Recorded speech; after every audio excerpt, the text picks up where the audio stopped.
2021년 2월 16일 화요일, 매일 성경 순과 함께하는 말씀 묵상을 시작합니다. 오늘 본문은 누가복음 14장 25절부터 35절입니다. 많은 무리가 예수와 동행하였다. 예수께서 돌아서서 그들에게 말씀하셨다.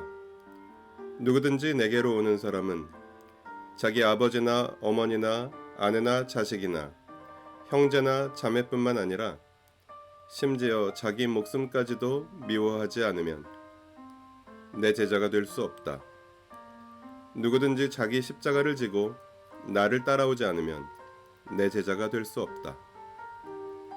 너희 가운데서 누가 망대를 세우려고 하면 그것을 완성할 만한 비용이 자기에게 있는지를 먼저 앉아서 셈하여 보아야 하지 않겠느냐. 그렇게 하지 않아서 기초만 놓은 채 완성하지 못하면 보는 사람들이 그를 비웃을 것이며 이 사람이 짓기를 시작만 하고 끝내지는 못하였구나 하고 말할 것이다. 또 어떤 임금이 다른 임금과 싸우러 나가려면 2만 명을 거느리고서 자기에게로 쳐들어오는 그를 자기가 10,000명으로 당해낼 수 있을지를 먼저 앉아서 헤아려 보아야 하지 않겠느냐. 당해낼 수 없겠으면 그가 아직 멀리 있을 동안에 사신을 보내서 화친을 청할 것이다.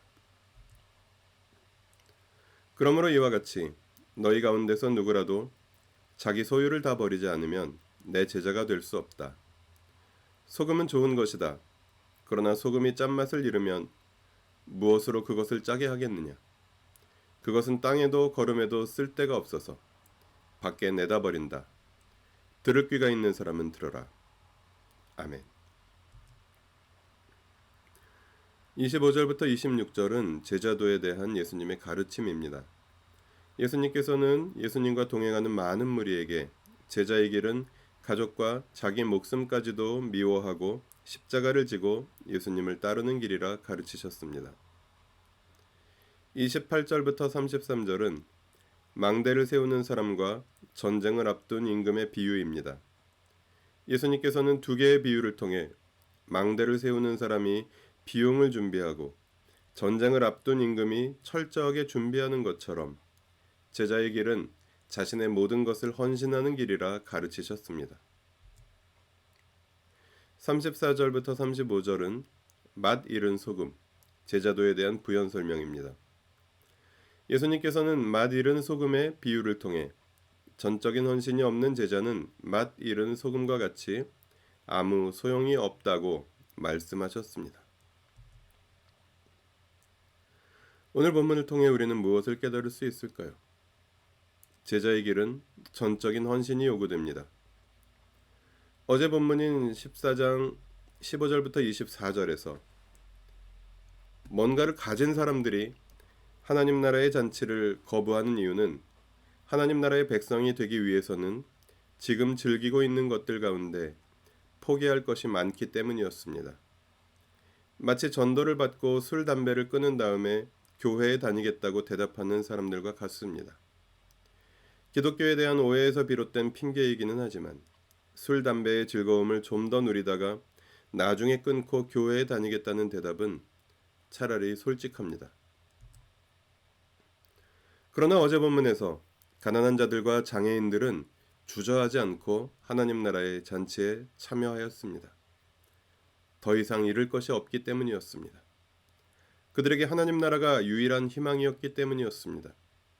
제자의 길은 이렇게 버리기 아까워하는 것, 좀 더 누리고 싶은 세상의 것이 있으면 따르기 힘듭니다. 그리스도와 어울리지 않는 모든 것을 버리고 그리스도를 따르는 길이기 때문입니다. 제자의 길은 끝까지 전력을 다해 완성해야 합니다. 망대를 짓다가 중간에 포기하면 보는 사람들의 비웃을 것입니다. 제대로 준비하지 않고 전쟁을 시작했다가 패배하여 막대한 피해를 입거나 많은 것을 잃고 항복하는 것보다는 차라리 전쟁을 시작하지 않고 화친하는 것이 낫습니다. 제자의 길을 시작하는 것보다 중요한 것은 순간순간 최선을 다하여 끝까지 마무리하는 것입니다. 어쩌면 제자가 되었으나 어느 날 제자의 정체성을 잃어버리거나 중간에 예전의 모습으로 돌아가는 것은 시작하지 아니함보다 못합니다. 고조된 분위기에서 헌신했던 수련회의 추억이 아니라 고달프고 변화무쌍한 현실 속에서 지켜내는 평생의 헌신, 어느 한순간의 헌신이 아니라 지속적인 헌신, 이것은 누구에게나 쉽지 않습니다. 그러나 주님의 기쁨과 주님의 칭찬이 기다리고 있는 참된 삶의 길입니다. 오늘 본문을 우리의 삶에 어떻게 적용할 수 있을까요? 나는 지금 제자의 길 어디쯤에서 무엇을 하고 있습니까? 멈추어 있거나 뒤로 돌아가고 있지는 않습니까? 넘어져 있지는 않습니까? 다시 힘을 내서 앞으로 나아가야 하지 않겠습니까? 그리스도를 따르는 제자의 길에서 한평생 높은 수준의 헌신으로 한결같은 모습으로 한 길을 가는 것은 어렵게만 느껴집니다. 그러나 진실한 마음으로 주님을 따르는 제자는 이 길에서 성장해 갑니다.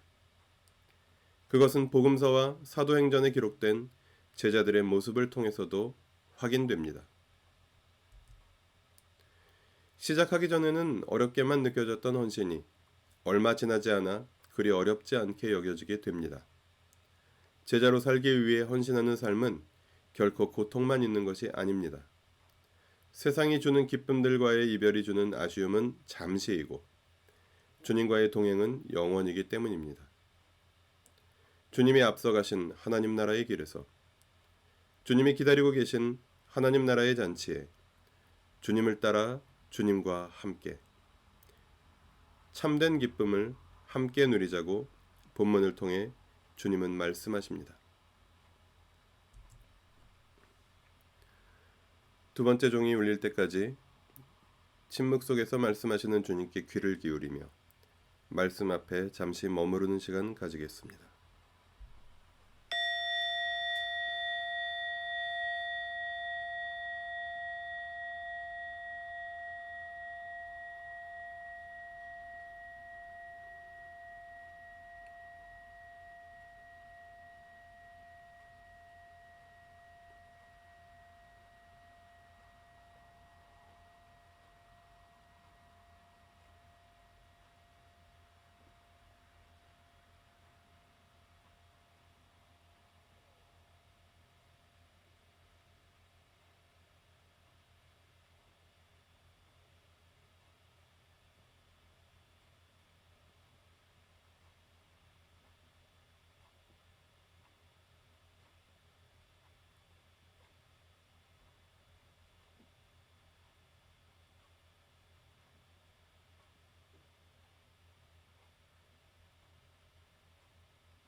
기도하시겠습니다.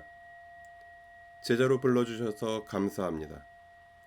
제자의 삶에 초대받아 주님을 따르기 시작했지만 아직도 부족함이 많습니다. 하지만 참된 기쁨을 맛보았기에, 참된 삶의 길을 알았기에, 참된 주인을 만났기에 뒤로 돌아갈 수 없습니다. 쉽지만은 않은 이 길에서 감수하는 어려움보다 더 큰 기쁨을 주시니, 손 잡아주시고 품어주시니, 주님을 힘입어 형제 자매들과 함께 포기하지 않고 걸어갑니다. 제자의 길, 하나님 나라의 길, 주님 걸어가신 이 길을 따라. 우리 주 예수 그리스도의 이름으로 기도합니다. 아멘. 매일 성경 순과 함께하는 말씀 묵상, 오늘의 묵상을 마칩니다. 오늘도 주님의 말씀이 함께하는 하루 보내십시오. 고맙습니다.